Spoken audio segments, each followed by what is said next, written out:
So as I had said earlier, osmotic pressure has a huge effect on biological systems. And one of the major realms is in the administration of IV fluids to the bloodstream.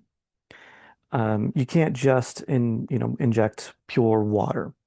If somebody's dehydrated, that's not, how it works because um, the osmotic pressure of the injected IV fluids needs to be equal to the osmotic pressure that are in the red blood cells of the bloodstream.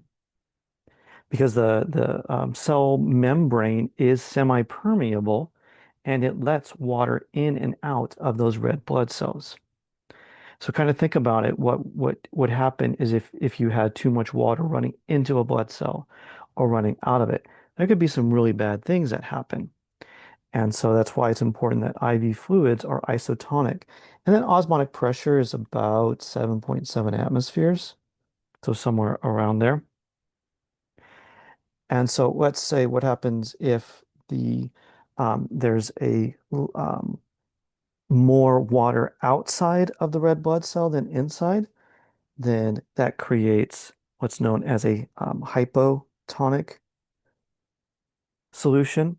So if there's more water outside a hypotonic solution, then that excess water is going to run into the blood cell and cause it to expand and pretty much explode. This is a process called hemolysis. But let's say there's more water inside the blood cell than outside. Then that water is going to run out in the case of a hypertonic solution. And if water's running out of those cells, they're going to like kind of shrivel up and shrink and die in a process called crenation. So this is why one of the kind of major applications of osmotic pressure, especially as it comes into in reference to biological systems.